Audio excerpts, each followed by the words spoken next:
Are we live? Hi, everybody. I hope the people are out there listening to us. We're doing another live here from sunny Virginia. Please send us in your questions, horse nutrition, shoeing and hoof care, horse management. We'd answer all of them. We would look forward to hearing from you. So please let us know, and let us know if you can see us. So, we always like some feedback and hear us. And we always like some feedback. And as an experiment this time, we're not only on TikTok, but hopefully we're on YouTube and Facebook as well. So if you're on Facebook or YouTube, please let us know if you can see us and hear us. We would love to know about it. And then, of course, TikTok people, send us in your questions. Dee Dee's fussing about something. I think I'm just going to do a little of this. And then if someone Getting has a wired question, from sound. And from Melinda, I just handed over. Okay. And this mic does what? It's just louder. It's much better. It's less muffled. Okay. Can you talk some more? Okay, so here we are in sunny Virginia. Well, it's evening, but it was sunny. Sun's going down. And we're answering questions on equine nutrition, hoof care and management, horse care and management. Please send us in your questions and let us know if you can see us and hear us. We want to hear from you all. Melinda will be answering the questions on the foot care and on shoeing, and I'll be doing the nutrition, and we'll probably both be doing the horse care. And now we're offline, I guess. No? We have technical things going on, so please bear with us. Multiple streams. Multiple streams, multiple cameras, multiple mics, many cords. So yeah, Dee Dee is, wired for sound. So if you can hear us or see us or hear us, please let us know.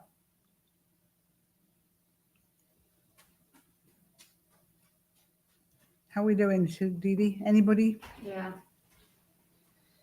So what do the things in your ears do? She's listening to the stream. So I can hear you Okay. from Facebook or from TikTok. Okay, that gives you what the streamer says. Yeah. Got it. If the sound is going through, yeah. Mm-hmm. And it is. Did we have any questions? Not yet. There's a bunch of people on though. Questions. We would love to answer your questions.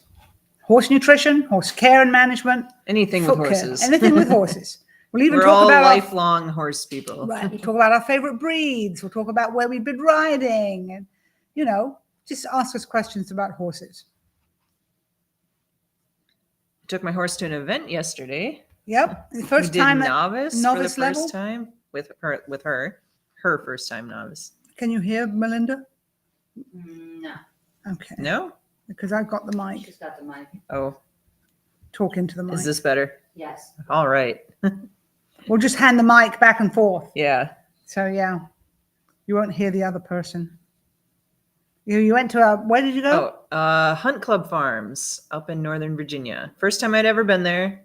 Nice venue. It was a schooling event, and there were a lot of people, a lot of really nice horses. It was my mare's first time doing novice, and we did all right. She had one stop on cross country, but she jumped everything else really well, so it was a good first outing for her. Excellent. It's been a long time since I've been to any kind of horse show. I'm almost out of showing these days. But anyway, we had a good day You've yesterday. been to a bunch. Well, attended. I have attended the shows. Not I have shown. not been doing any showing myself.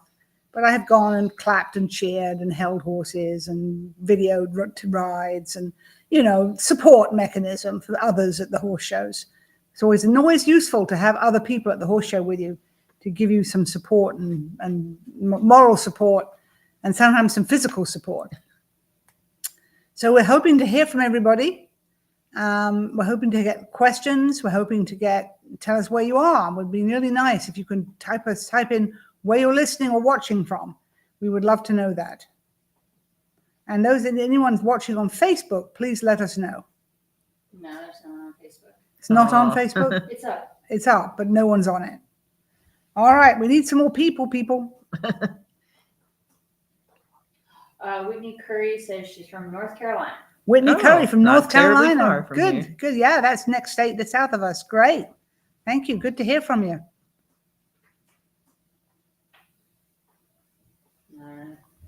Anybody on TikTok? Yeah. No one's asking questions. No one's asking questions. You all know everything you Yeah. need to know. We can't help you. So what we did a bunch of questions about interesting feed that people feed their horses around the world. What was one that you really liked? Oh, I had some notes on that somewhere. Let me look on my phone. Yeah. So yeah, we did a series of videos where we looked at and discussed feeding horses around the world, the various things that people give horses in other parts of the world, and it was very interesting. Now, of course, a lot depended on the socio-economic status of the horses and their owners. Competition horses, elite horses, horses that were used for racing or showing or show jumping, they got fed pretty much the same, even if the hay and the grain had to be imported from other parts of the world. They all ate a grass hay, some alfalfa, and whatever commercial feed was being imported into the country. What was more interesting was the difference for the local horses, the horses that were not the elite horses, and they ate some very interesting things. Local grasses, of course, which were not always grasses I knew, but there were a lot of different local grasses. Rice bran, there was chickpeas from India. There was other things. A lot of byproducts were being fed to horses, depending on sugarcane tops, the tops of the sugar canes when they harvest a sugar cane. So a lot would depend on the agriculture of the region and what the prevailing byproducts were from the agriculture. And a lot of those have been fed to horses. So it was quite eye-opening as to how wide a range of vegetative things the horses would eat, or did eat, or got offered, I should say. So yeah, that was an interesting one. We'll be putting those videos out at some point in time. But yeah, the elite horses, they ate pretty much the same everywhere.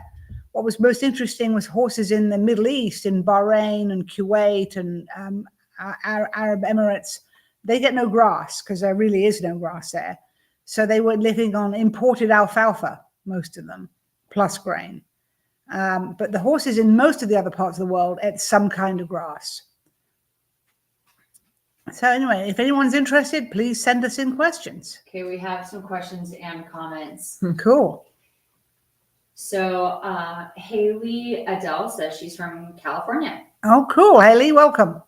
Outlaw Rossi Bill asks, who did the art behind you? I think he's talking You mean about the art on the wall up there? Yeah. You know, that's a good question. I don't remember who did them. I know they were given to me as a present, and I had them framed. They came from a local tack shop, and I don't know who actually painted them. I'd have to find out. I can't read. I'll see if there's Yeah, a I name can't on read there. the. Janet Juggles. Janet Janet Juggles? Juggles. Can you spell it? JENNETJUGL something. I can't read. Now that one there was a different artist, but these ones were the same. Are you sure it doesn't say Ingalls? It might say Ingalls. You could be right. INGLES. INGLES. Yeah. Janet Ingalls, I think. We're not sure. That's what it looks like. It's what it looks like reading the signature. He says, they are very nice. Thank you. Dad is a Western artist, so I noticed that stuff. Cool. Okay, Saratoga Glen Farm. Can you put it? Saratoga Glen Farm. He says, I have a weanling losing his hair and it isn't from the usual rain rot or anything A else. weanling How losing can I- hair, but not from rain rot. And you want to know what you can do. Now, the first thing, of course, you should do is have a skin scrape, which involves your veterinarian. He takes a scraping of the skin to see if there's an infection of some Or kind. a fungus. Or a fungus or whatever. It's usually some kind of infection. So that's the first thing to ascertain.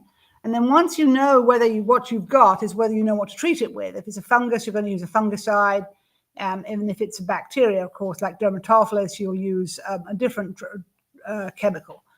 You could give the horse an iodine bath and see if that helps, but that's kind of like just hoping rather than it would be better to find out. So I would talk to your veterinarian about a skin scrape to find out what it is that might be living on that skin that's causing the hair loss. The other thing to remember, is it a yearling or a weanling, did you say? I think she said a yearling. I thought she said weanling. Did you say weanling?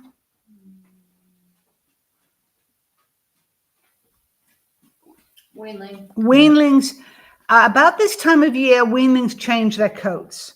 So he might be losing his foal coat and gaining his adult coat. So that might be what has happened, that his coat has fallen out a little quicker than the new coat grew, and that's why he looks like he's losing his hair. But if it goes on for any length of time, if the new coat doesn't appear pretty quick, I would definitely have the vet out for a skin scrape. Ethan Bentley. Is that- Ethan Bentley. Okay, don't It's know not that our name. Ethan, is it? No, No. that's Ethan Wandless. All right. Ethan Bentley says, I'm scared of horses. Why are they so grumpy? That's a good question, Ethan. Maybe you need different horses. Yeah. Not all horses are grumpy. Some horses are, some horses are not. They have different personalities. So, and it depends on their life and what's going on and what's happening. So, and who's caring for them? Yes. deals with them, Who yeah. deals with them? Yes. We have horses that are anything but grumpy. So, yeah, maybe try different horses to see whether they're friendlier. But it's wise to be scared of them. You should be respectful of horses. They're big and fast. Blue 23 is asking Melinda how to promote soul growth in a senior horse. How to promote soul growth. In a senior horse. Stop it from exfoliating. Pads or some sort of protection, because it's only going to grow as much as the horse's genetics and nutrition can help it. And older horses sometimes have issues with growing feet. They just slow down, especially when they get really old. Their hoof growth just slows down. Impairment of circulation into the foot can start to happen, and that, of course, then there's less nutrients and less oxygen getting down there. I do know a lot of like horses that are like 25, 30 years old that just don't grow much foot anymore.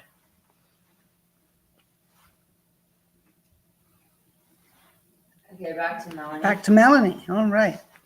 Saratoga Glen Farm with the weanling. She says, no, it's not the usual full coat loss. He's almost bald, Not the normal foal but coat very loss. healthy. Definitely a skin scrape, I think, in that case. You know, it could be a fungus, it could be a dermatophilus. You know, there's a number of things, a parasite of some kind.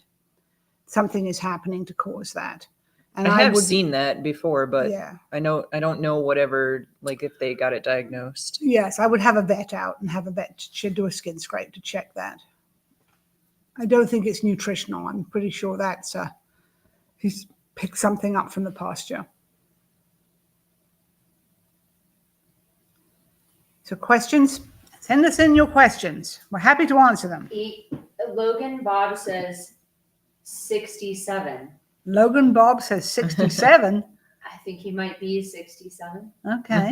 All right. Colleen is here. Colleen from way up north. Hey, Colleen. From way up, oh, Canada. She's from Saskatchewan. Yes. Where Mr. Rue is living. Oh, So Colleen is a Knobstrupper breeder. Hey. is that where, what's her, Athena came from? Yes. Her? She bred Athena. Oh, We rode okay. Athena today, Colleen. Yeah, I did. She was Just a a good few hours girl. ago. Yes, yeah, a few hours ago. Do you know Anita Deek? Anita Dyker? Yes, I do, but I can't think where I know her from. Why? What is she saying?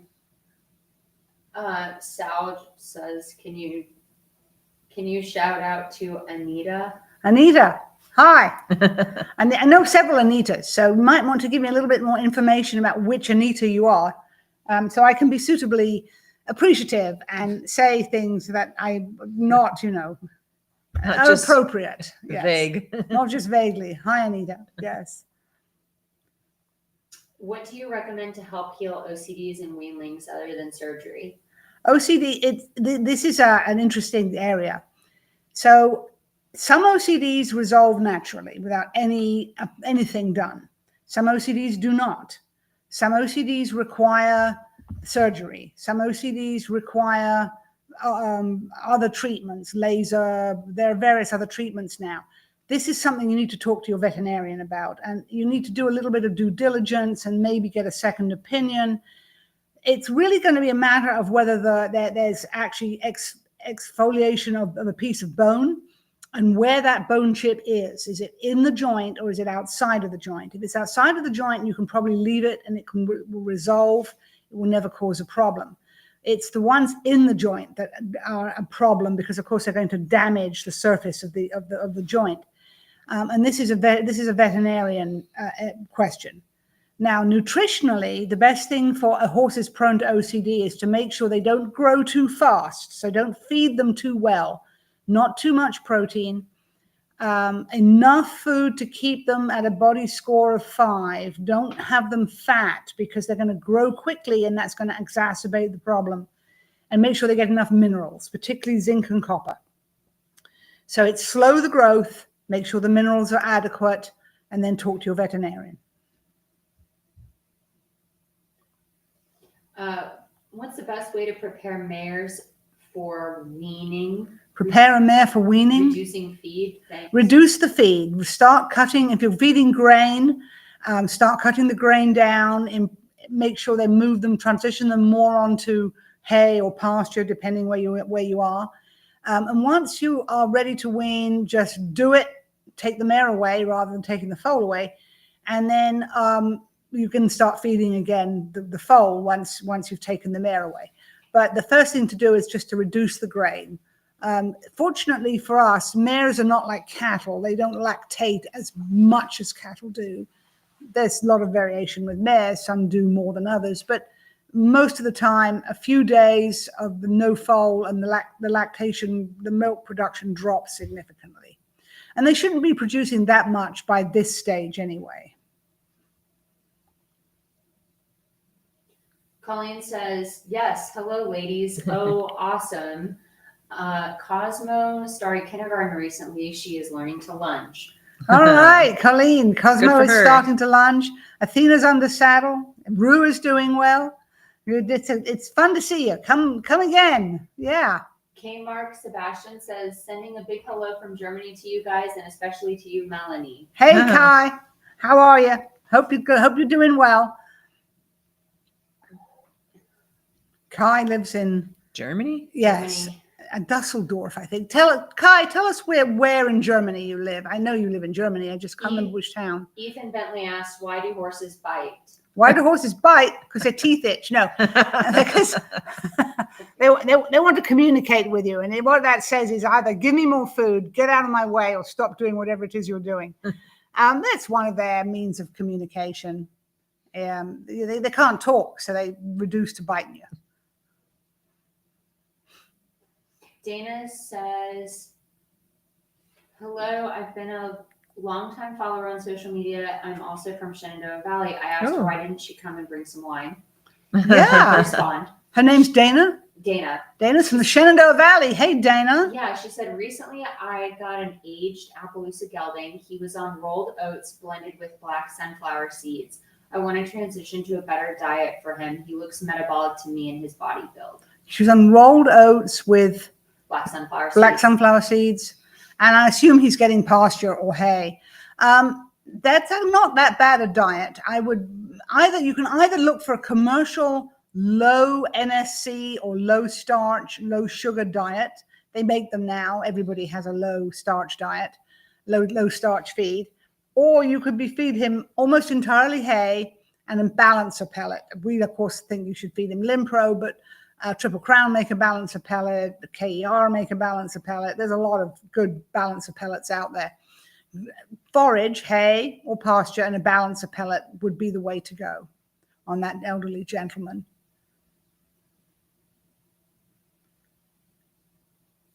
I hope everybody heard the question as well as the answer. Kay said moved to north of Germany 2 years ago, close to the sea. North of Germany, Kai. Well, good. I hope you're enjoying it. I see your posts on Facebook every now and then. That's great. It's great. You have to come visit us sometime. Like 6 hours ahead of us. And you're 6 hours ahead of us. It's late there. It's midnight. Gone midnight, 1 a.m. 1 a.m. Yeah, you're up late.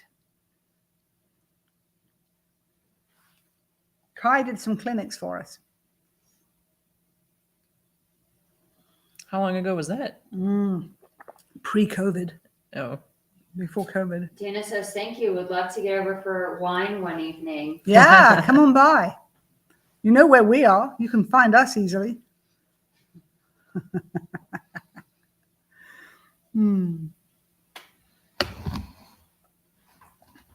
Nothing else. I think we caught up to everyone. Have we caught up, everyone? More questions, people? Let us know where you are. Talk to us. We hope to hear from as many people as possible. Saratoga asks, I'm experienced my first foundering mare just after she foaled. How can I prevent this for the next foal? Well, that's it depends why she's foundering. is it metabolic? Is or it metabolic? that Is it retained placenta? Is it bacterial infection? That's the most important thing to do. Ascertain with the help of your veterinarian why the founder occurred. And if it's metabolic, she has to come off of high starch and sugar feeds. If it is retained placenta, you're going to have to make sure that it's not retained placenta. Right. It's not. Not. Well, that's good because that's the worst one to have to deal with. It might be the bacterial infection. Check that she doesn't need her uterus flushed. But if it's metabolic, you just have to change her diet a little bit.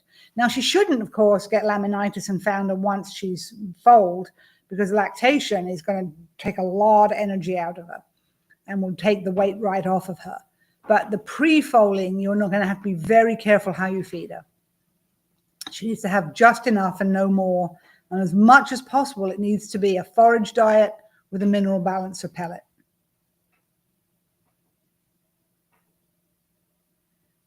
So yeah, that's a rough one.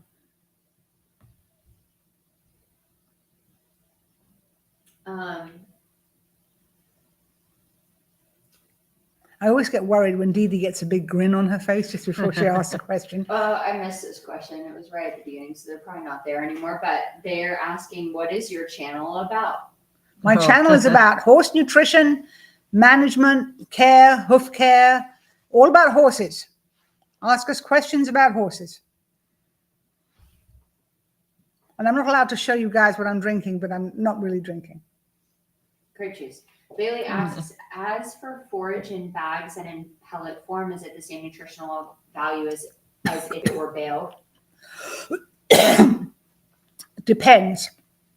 It depends on that. It's probably more consistent than the baled product, although some baled forage is very, very good. Some baled forage is not as good. The forage that's bagged or in pellets is usually better and more consistent, and you will know what the feed value is because it was done on a bigger scale industrially. It's tested and it's you know, they've checked it. If you're buying bales of hay or from the local farmer, he might have had it tested, but he might not. Probably you might have not. a good year and you might not. Yeah. So I would say that the bagged and pelleted forage products are just more consistent. And now whether they're better or not is another question, but they are usually more consistent in what they give nutritionally. Do you think they're more condensed too, or not necessarily? They could be, but not necessarily. Usually because they're higher quality, they're cut at an optimum time, they're dried mechanically, they're made.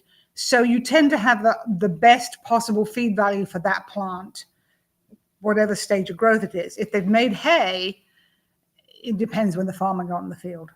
You know, if he got in at a good time, if it didn't get rained on, if it got dried quickly, if it got, yeah. So hay is very much more variable than the pelleted or commercial products.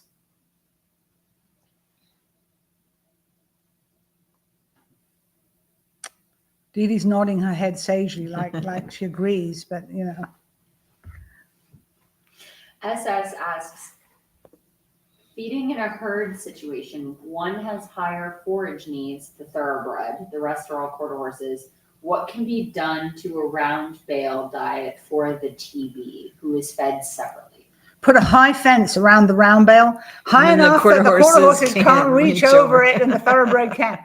I don't know. That is a difficult one. If they're eating as a herd It depends how dominant the thoroughbred is. If the thoroughbred's, very pushy and aggressive and gets to the top of the feeding chart, then he gets the most. If he's lower down, he doesn't. You may have to feed him separately. They're fed separately. Take him out. And when he's away from the others, give him some high quality forage like alfalfa so that he increases his calorie consumption, and before he goes back in to fend for himself with the pack on the lower quality round bale. That's always a problem when you have horses that have a high nutritional requirement living with horses that do not, and they're all eating off the same bale. And it's always the fattest one that gets the most food. That's a given. That's why they're the fattest, because they're the piglets and they're willing to fight for their food.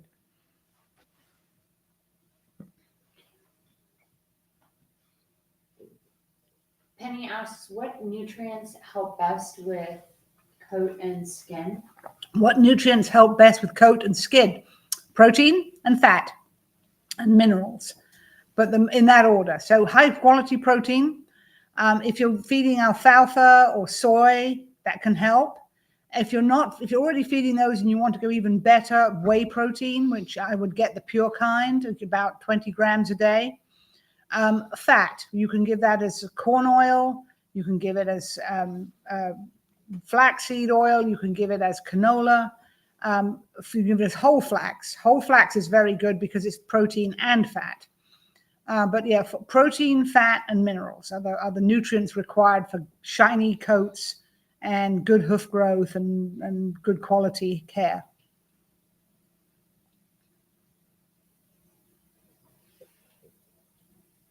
Kai says, I just finished a clinic and toasting to you with a glass of wine. I had, again, a client who was or has her horse diagnosed as a head shaker, which I am doubting. But if so, she was asking what she could do by helping when it comes to what to feed. Has this question come up many times before? Any suggestions? Hi, Kai. They're asking about feeding a head shaker.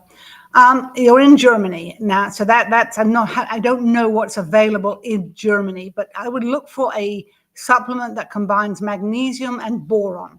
Boron is very effective for neurological conditions, and sometimes head shaking is trigeminal nerve irritation, and boron will help with that. I don't know what they sell in Germany with those ingredients. You could look it up. We make one called Shake Aid, but it's here in the United States, and I don't know if we're allowed to send it to Germany. So, but look up on the feed, Google if you like, feed supplements high in magnesium and boron. That's what I would use for a head shaker.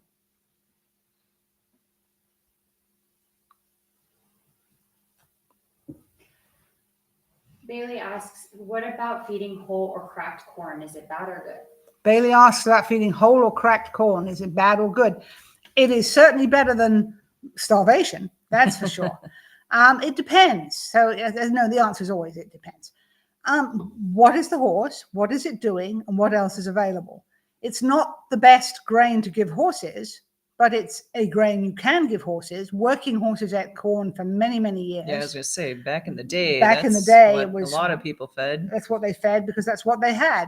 It didn't mean that it was the best feed, but it was the feed they had, and it was better than no feed. So it a little bit depends on the circumstances and where you are and what you're doing. If you do feed corn, it is best to feed it cracked. You also need to add a little bit of soybean meal or alfalfa meal to it because it is low in lysine, and you will, if you feed corn only, you will have probably have problems with hoof growth. So it's a good idea to improve the quality of the protein by adding soybean meal or alfalfa. So corn is low in protein? Low in lysine, one of the amino acids. It's got a 10% protein, but it's low in the essential amino acid lysine. And horses that are fed corn only tend to have hoof growth problems. Lysine is very important for hoof growth. I'm going to give you the holder of the mic there for a minute.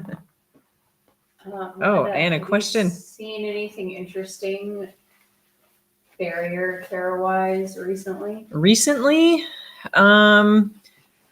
I guess only local to us, we had a severely wet in summer, and then suddenly it dried up, and horses' feet here in Virginia were falling apart. But it kind of does that anyway because of like the humidity and the dew in the mornings. Summer is like the worst time for their feet in Virginia, and now that it's starting to get to be fall, like they're getting better. But other than that, I did see a horse. I had a client with a horse this year who had summer sores, which I have not seen in Virginia before. Like I've seen horses who came from Florida with summer sores, but they cleared up once they got to Virginia. But this time, this horse, although he also is like a 35-year-old horse, so he probably has a compromised immune system, but he had summer sores pretty bad this year, and it was the first time I've seen them in Virginia on a horse that lived in Virginia. All right, we got one from Melanie. All right, back to me. Hey. If alfalfa squares are hard to find, do the pellets and cubes give enough nutrition when added to forage?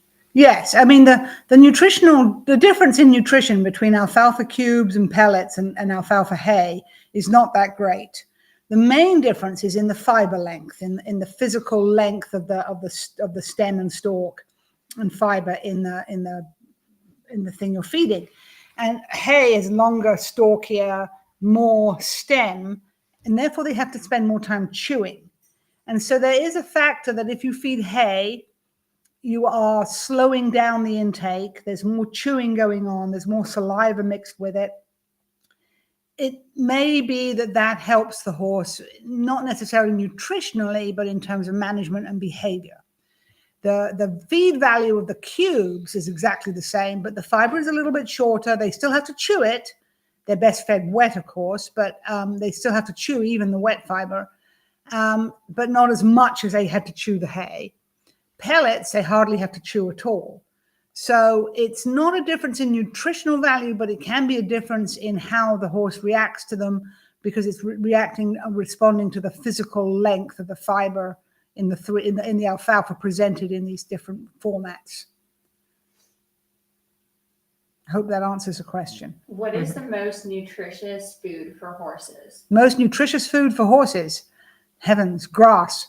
If you good quality, top of the line grass. If their horses do fine if they're fed grass. Now the trouble is there's only about a month or 2 months in the year when the grass is of a optimal of a nutritional value that they don't need anything else. The rest of the time it's either too sere and brown and dry, or it hasn't grown enough because it's winter. But good grass, and then good grass hay are the optimal feeds for horses. Colder season is coming. What's the best way to prevent colic as pasture lessens and they drink less water? Make sure they're getting enough forage, and make sure the water is available and that it's not too cold. So, if you can warm the water trough a little bit, the horses don't like water that's icy. They'll drink it if they have to, but they'll drink more if the water's a little bit warm. But make sure they have enough forage. As the grass is dying off at the end of the summer, make sure there is some hay available. If they start eating the hay, it tells you that there's not enough forage available in the grazing. So, keep their forage intake up and make sure their water is readily available, easy to get to, and if possible, a little bit warmed over. And make sure they get enough, you've warmed them and that they get enough salt. My pony is struggling with insulin resistance. How long for metformin or tugliflozin to work? Tugliflozin, it's a new one on me. The best thing to do for a pony that is struggling with insulin resistance is to make sure there's no starch and sugar in the diet, high forage diet, mineral balance of pellet with enough magnesium, copper and zinc, and then you should see about 3 weeks probably for metformin. The other one you mentioned, I don't know, so I don't know how long that one will be, but it's 2 to 3 weeks for metformin to take effect. But even with metformin, do not let them eat starch or sugar, no sweet feeds. A forage diet with a mineral balance of pellet is the best way to go. Make sure the mineral balance of pellet has enough copper, zinc, and magnesium. Ertugliflozin is sold under the brand name Steglatro. It's for type 2 diabetics for humans, but It's not normally fed in horses. no, I've never had an experience with it. it's I getting can't more tell you. popular, it looks like. Which country are you in? Are you in the USA or are you I've in never heard Europe? of it. Because those are not American names.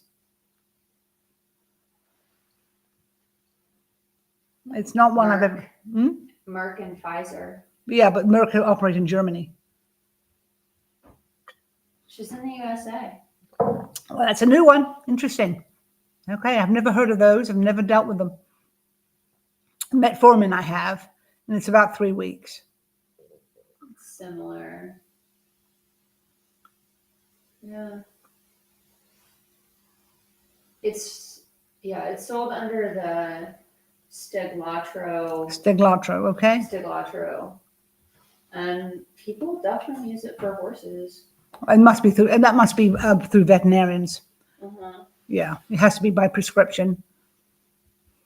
Oh, it's off-label. Off-label, okay. Yeah, it would be because it's not FDA cleared for horse use. Mm-hmm. It's for human use. Yeah, I have never had no experience of it. She says, yeah, it's new. It works very quickly. I've had great experiences with it. That's someone else saying that. And Okay. then the lady who's getting it to work says, yes, it's a prescription. It's a prescription. Yeah. Interesting. Interesting, yeah. Yeah. Yeah, Learn it came something No, when yeah. you do these. You know, we It don't. just came out a year ago. Right. It's relatively recent. I'll have to tell some of my clients about it. Yeah. Yeah.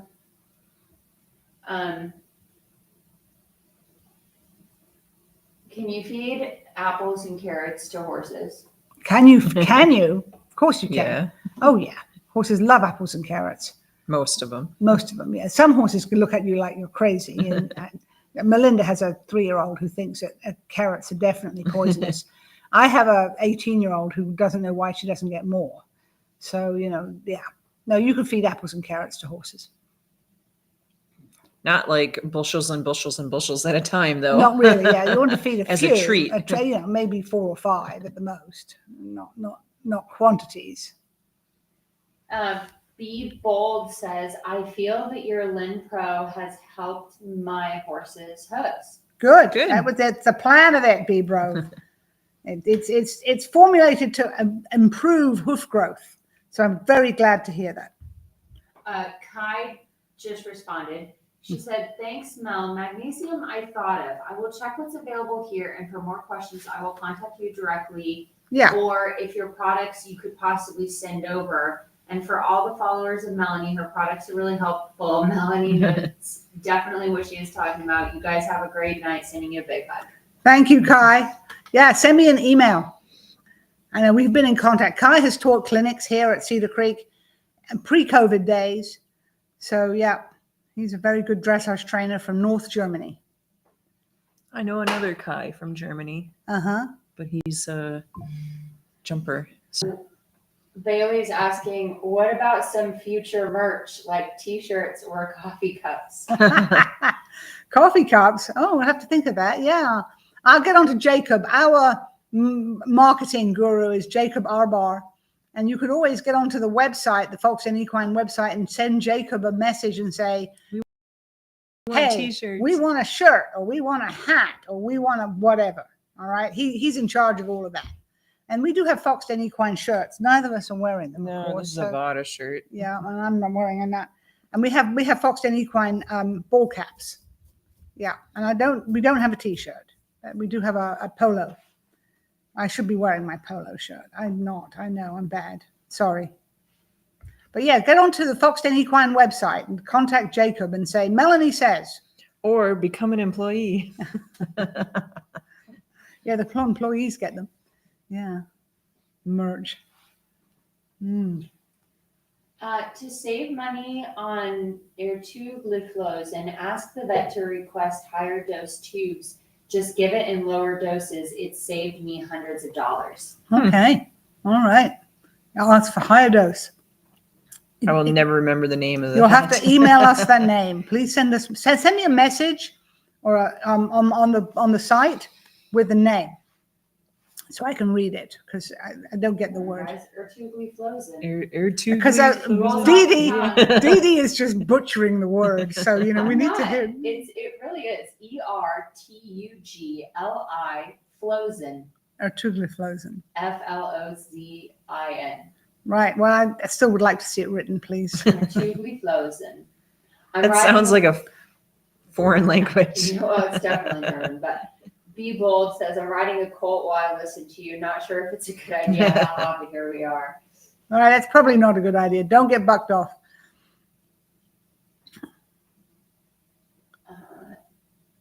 Tell him to ask you some questions. More questions, guys. We need more questions. Where are the questions coming from? You TikTok? Kind of everywhere. All right. So we're getting questions on Facebook and YouTube as well. Oh, yeah. For a 21-year-old horse that's healthy, what supplements do you suggest if you're on a budget to keep him trail ready? A 21-year-old horse, what supplements on a budget to keep him trail ready? I would be keeping a 21-year-old horse on the best quality forage I could afford and a mineral balancer pellet. And I think you can get the best one that's available from your feed store. There's several good ones. We make one called Linpro, the KER make one, Triple Crown make one, Nutrina make one, Purina make one. The mineral balancer pellets are now relatively common. Just the best one you can afford and good quality forage. What's the best way to feed a horse with ulcers? Best way to feed a horse with ulcers is to first of all deal with the ulcers. And that can be done several ways. To again, talk to your veterinarian. But what we do is UlcerGuard, which is the non-prescription variation of omeprazole from Merck. And we just feed it at the rate that the vet recommends. Now, if you actually have ulcers, you have to feed a tube a day, and it gets pretty expensive. Once you're at the end of the 30 days, you cut down to half a tube a day. You do another 15 days, and you end up at a quarter of a tube, and then you go to 0. You don't go cold turkey because the ulcers will come right back. And once they've had the ulcers treated, make sure they're on a forage diet with enough calcium, not too much sugar and starch. Be Bold, the one she's listening. Listening while riding her colt, that's terrifying. She said he's supposed to become a kid's horse eventually, so I'm calling it desensitization. Okay, that's one way to do it. Okay. What's the best way to deal with PSSM? What's the best way to deal with PSSM, polysaccharide storage myopathy? No starch, all right? Very low starch feed, forage diet, mineral balancer pellet. Make sure they have enough minerals. The things you've got to give them are things like magnesium and potassium. And I have found great success from using acetyl L-carnitine, which is sold under the name Alcar or ALC. You can get it from various feed manufacturers. We make it called ALC. Acetyl L-carnitine added to the mineral balancer pellet or feed, along with a high forage diet, is the best way to handle PSSM. No starch and sugar, because it's a problem with storing glycogen, and so you don't want too much glycogen. If they need more calories, give it in the form of fat. So you give flaxseed or corn oil or rice bran pellets. Don't give grain, and don't give molasses, and don't give oats. Thanks. All right. Hope it helps. Send us questions, guys.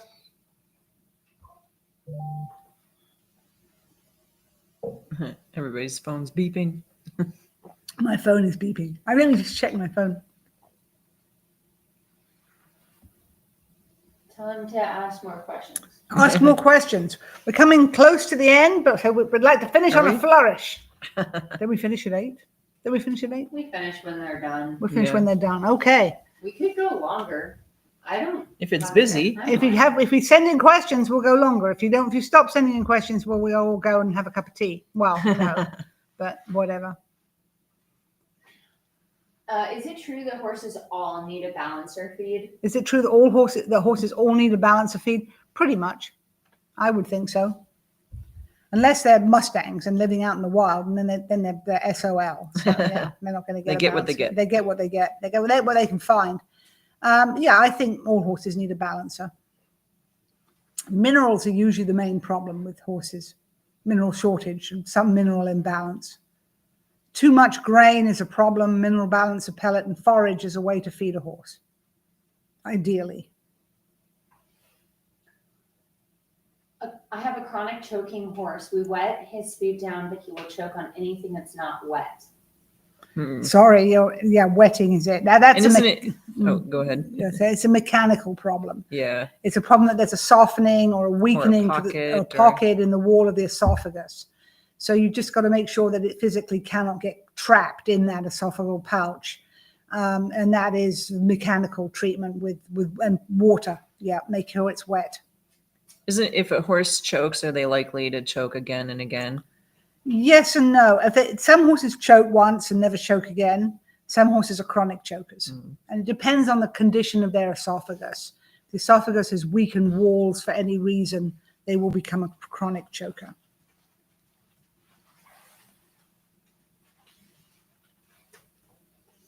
All right. Oh, we have tons. We have time. Yeah. Tons. What's your idea on a feed mixture of half soybean hulls, half alfalfa pellets mixed? Well, a feed that's half soybean hulls and half alfalfa pellets mixed. It's got protein and it's got fiber. And the fiber is the soybean hulls. The protein is the alfalfa. I would make sure it has a good mineral balance of pellet along with it. It could be low in minerals, that diet.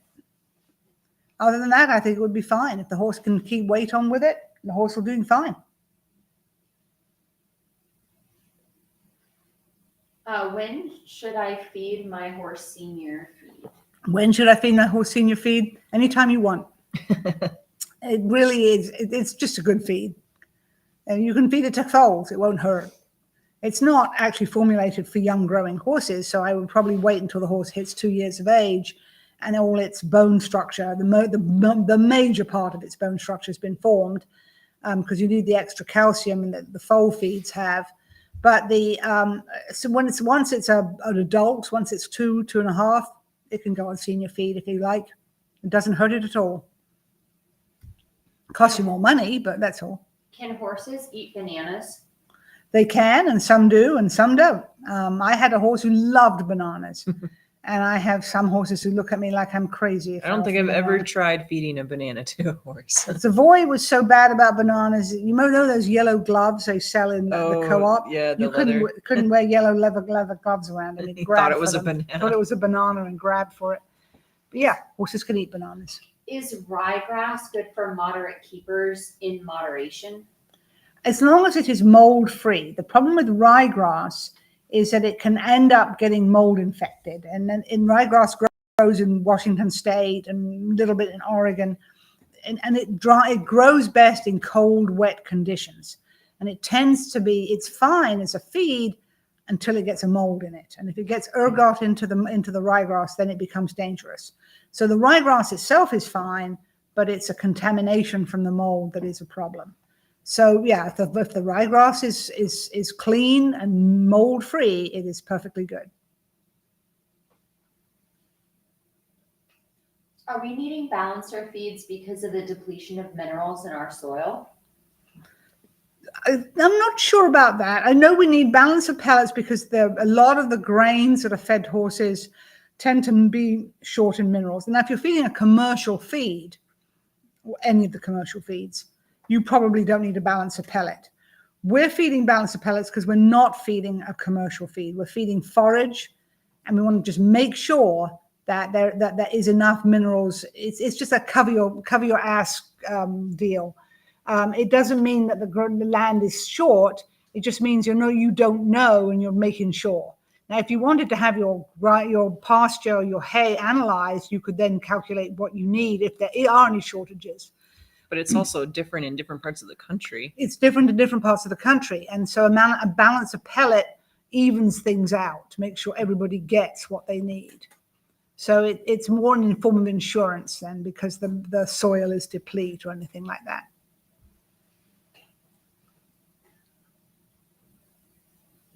If feeding a soaked forager like alfalfa cubes, forage pellets, etc., how much is too much at one time? If you're feeding a soaked forage pellets or alfalfa cubes, how much is too much? When the horse can't eat it.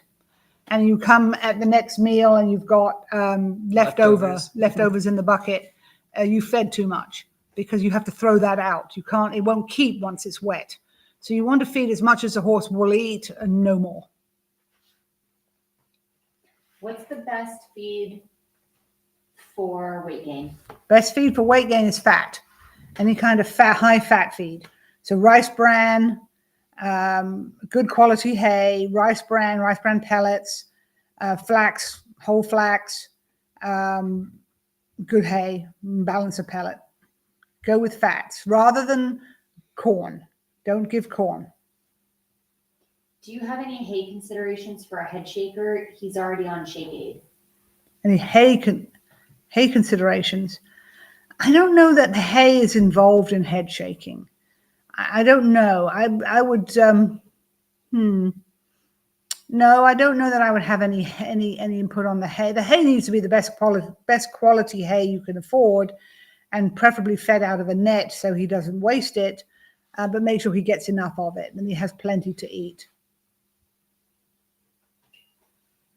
Glad he's on shake aid. Hope it helps him. More questions. More questions, people. Keep sending them in. We'll keep talking as long as you send in the questions. That's right. Talking's what we do best.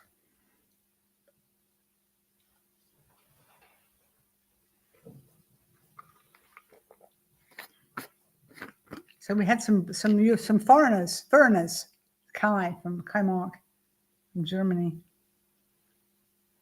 Dee Dee is going between 3 computers over there. It's quite funny. Yeah. I don't know what's involved in head shaking because I can't seem to get on top of it. I'm grasping at straws. Yeah, head shaking is a very frustrating, difficult condition. And it could be, there's so many things it could be, and it comes and goes, and sometimes you have no idea why.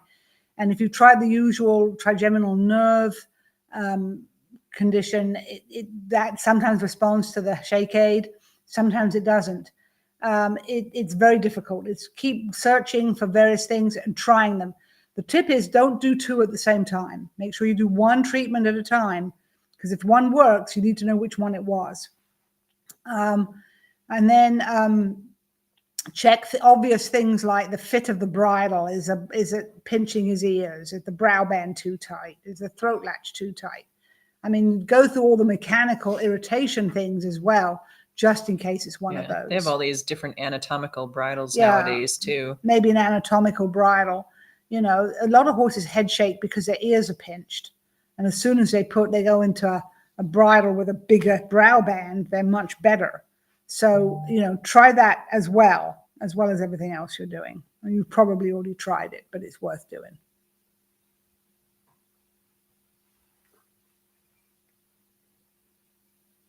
All right. What's the best feed for a chronically anemic horse? A chronically anemic horse.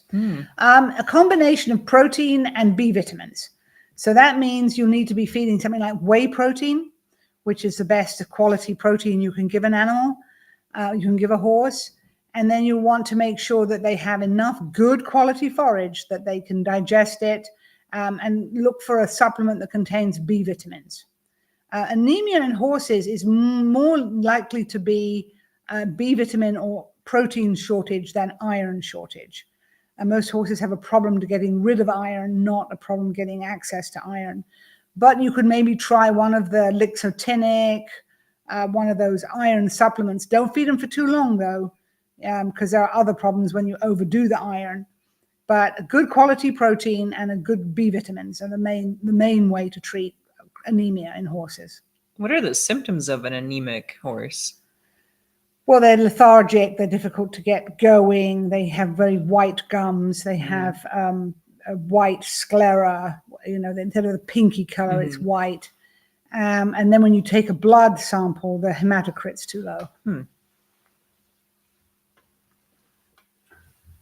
Thanks. She does it with exercise. with nothing on her body, only in summer. Oh, the head shaker? Head shaker.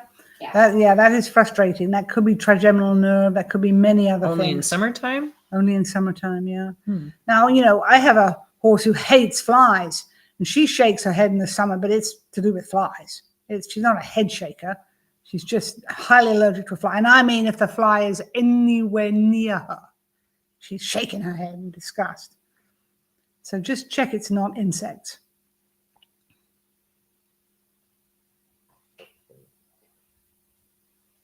Thank you. He's been diagnosed with chronic acid reflux. We're treating with Sucralfate.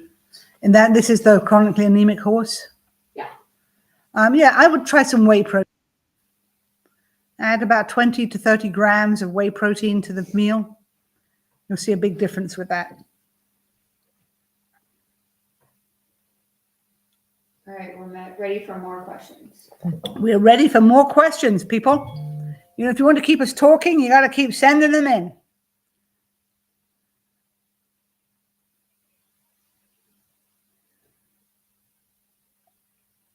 More. Well, that was a bunch of dead air. That was dead air, right? Do you have any experience with Medalist sprout pellets? No, sprout pellets. Interesting. What are they sprouting to produce the pellets? Barley, I guess, but not necessarily. No, I haven't. But you can feed sprouts to horses. That was done. There was a big thing in England at one time. You could buy a machine where you put the barley seed on the tray and you put it in the machine and they put ultraviolet light on it and the barley seed sprouted and then you fed the sprouts to the horse. And this was going to be the best thing in horse nutrition that ever happened. They were very popular for a while. I haven't How seen big of one. sprouts were they? Oh, Oh, tiny? Yeah. Oh, yeah. wow. Like bean sprouts. Yeah. Yeah. Because there is a thing called fodder that you grow hydroponically. Hydroponic. But it grows to fodder's grass and it grows a Yeah. little bigger. This was barley sprouts and they were little. I guess you could have grown them bigger, and the horses loved them. They ate them well, but it was such a pain and such a nonsense. And a horse eats so much. Yeah. You would need so large much scale. area, large scale to sprout it. And they made a good treat. We added them to the top of the feed and the horses loved them. Yeah, you couldn't keep a horse on it. One machine might keep one small horse going if you didn't work it too hard. Yeah, that does seem like a lot of work. Yeah. The one with chronic acid reflux and anemia. She says, thank you. He's also a hard keeper and loses weight really easily. Yeah, that would figure. How much magnesium is too much for a horse and can you overdose on it? Okay, so magnesium by mouth is very closely controlled by the GI tract. The first and primary symptom of overdose of magnesium is high intestinal motility, aka diarrhea. So you can keep upping the magnesium until they get the runs, and then you stop because it's just going to pour out of them and it's going to waste your food. When it starts going through them undigested and coming out fast at the other end, you're overdosing. Stop. Go back to the little bit less. It doesn't mean that magnesium is not absorbed. It's just ejected straight out the rear end. So, it's not going to give the horse a heart attack or an overdose in terms of the physiology because it never gets past the GI tract wall. But you can cause problems by having a chronic diarrhea, which will make the horse sick in other ways. So it's not a good idea to continue to have such a high input. Cut the magnesium down to the level the horse can tolerate.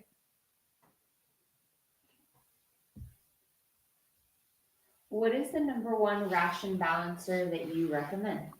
I naturally recommend Linpro, which I happen to make. Of course, it's the best. I made it to be the best. I think the one that KER make is very, very good. I think the one that Triple Crown make is very, very good.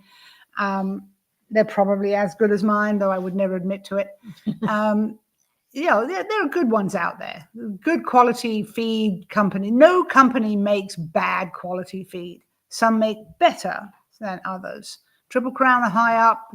KER are high up. Nutrina are good. Purina are good. Foxden is excellent.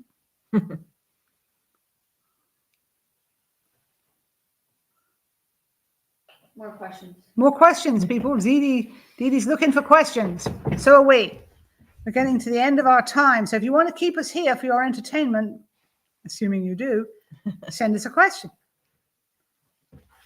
Meaning of life, whatever. Anything with horses, really. Anything with horses, yes. Yes, stick to horses. Don't ask us questions about things we don't know anything about.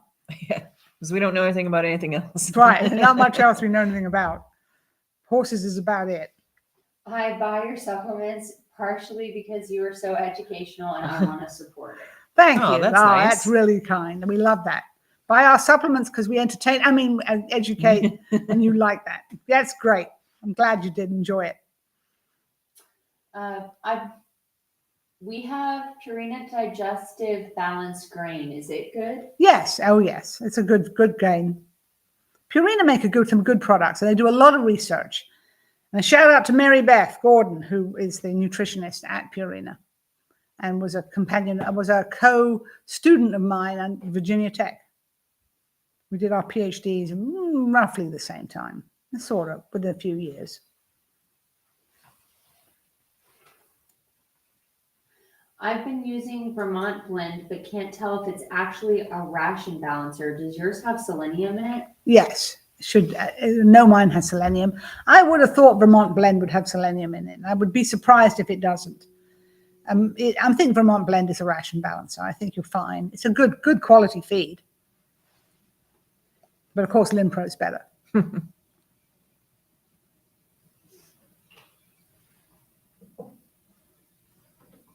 Isn't Limpro slightly cheaper per pound?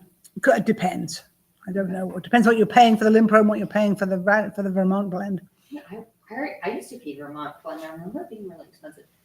All right, what? Oh. Ooh, Melinda. Hoof topicals are good during this dry fall to retain moisture?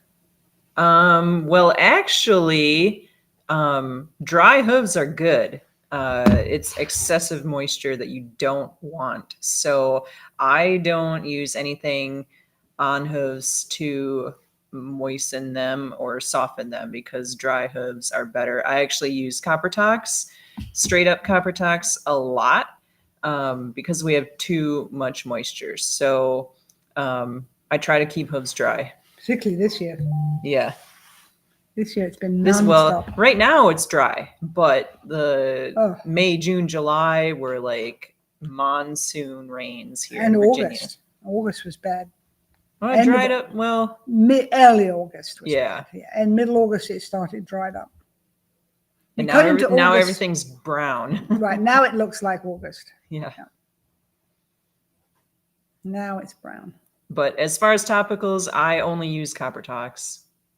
And that's more for like fungal prevention than and keeping the feet dry a little bit, but you want them to be dry. So I don't put any moisturizer, and I don't recommend putting moisturizer on hooves.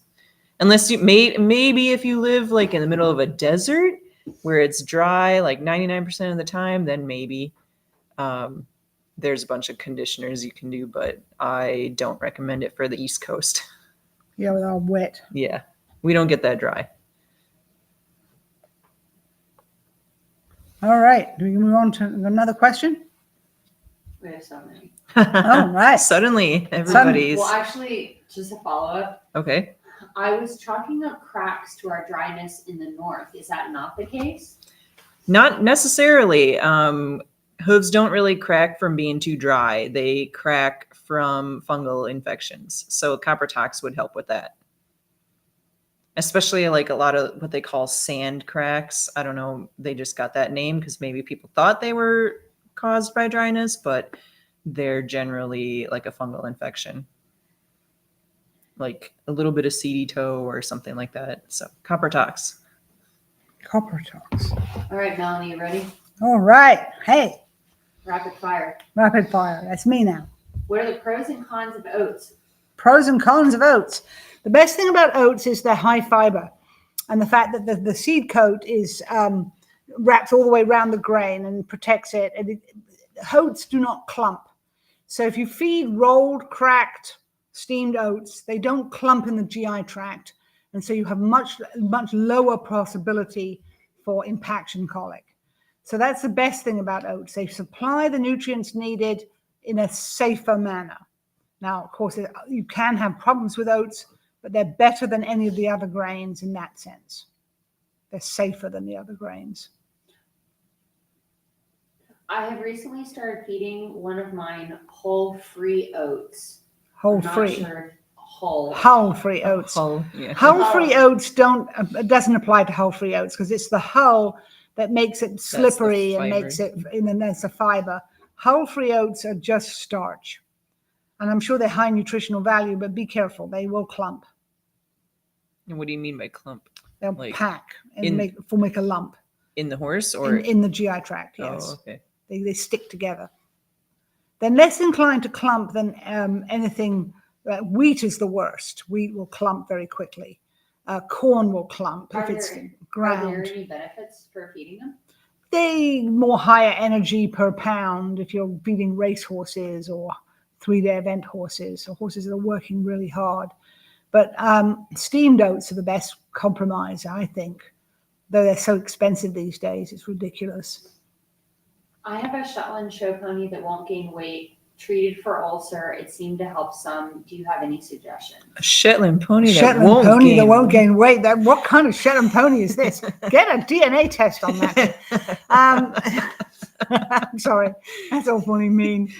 Shetland ponies. My experience of Shetland ponies is you have to beat them off the hay with a stick because they roll up to the hay bale, with their legs barely touching the ground, the belly's, in the way.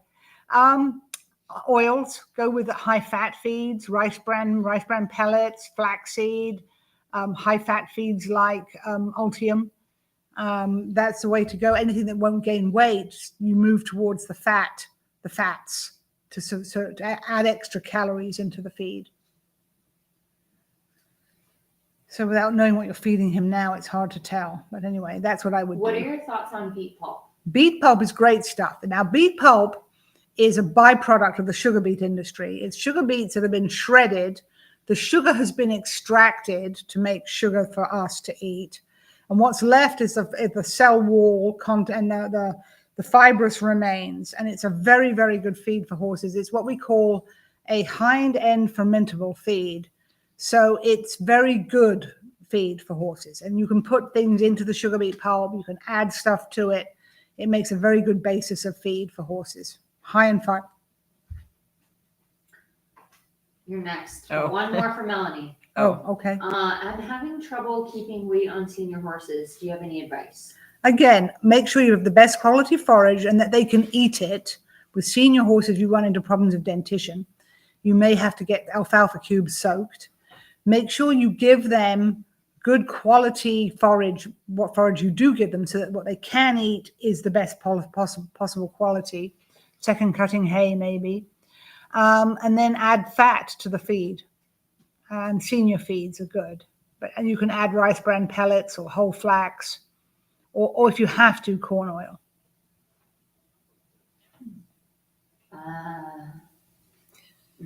Who's this? Okay. I just wanted to find out where someone was living. Oh. Okay. Dee Dee's doing research back there on the computers, We can see her, you guys can't. Oh, God, one glass of wine and Oh, my boy. God. Sorry for anyone who's watching on TikTok. okay. All right. Would there be any detriment to using copper tox on the hooves to try it out if fungus isn't the culprit? No. I've never seen any detriment. And I use it a lot. Be Bold, who I think lives in California, says we must live in different areas. When it dries out, our horses' hooves get so brittle. Yeah, no, not here. It's all Brittle? relative. I mean, it depends on the horse too, because It's very, very relative. When they're dry, they're very dry. When we're dry, we're normal.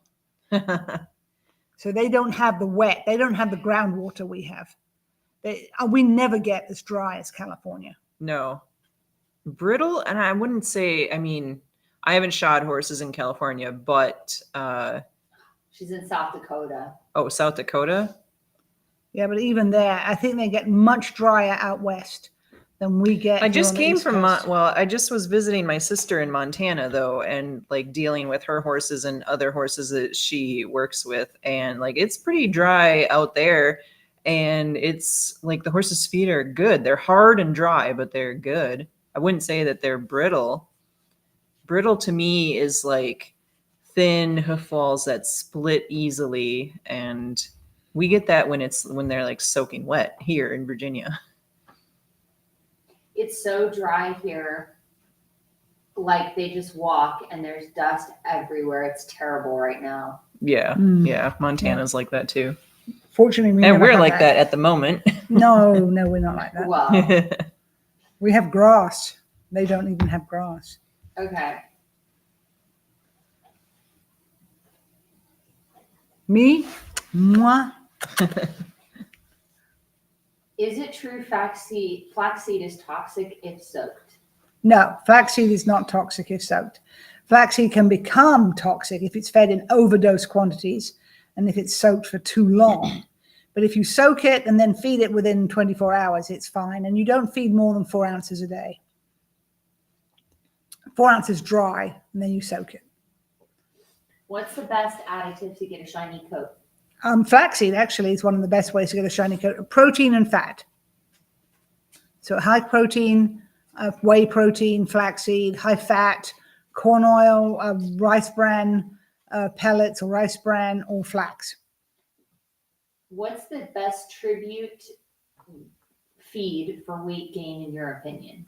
I don't know the tribute feeds, but I'm sure they're good ones. Look for one they market for weight gain.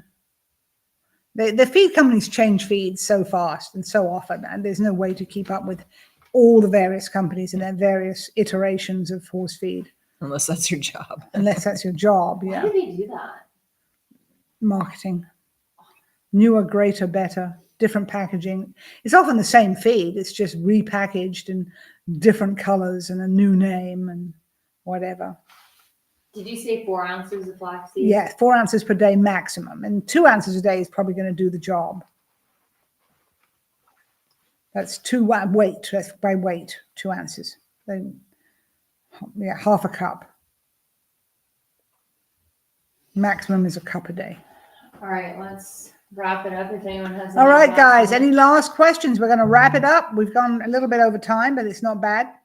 Thank you for Hope joining us. like it. And please we like the likes. The likes are good. They make us, put us up in the algorithm. Something happens. I don't know what.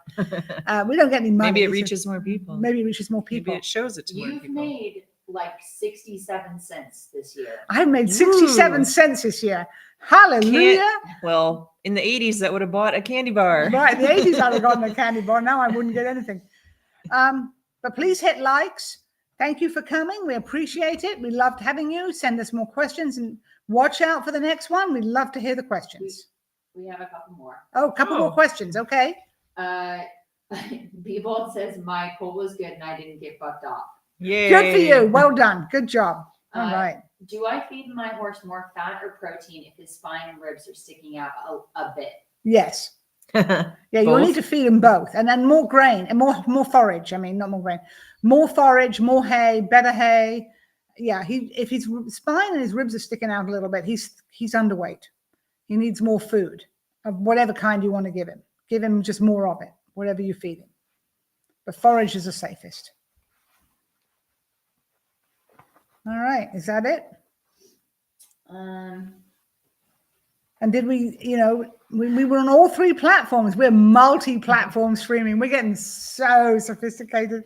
It's absolutely amazing.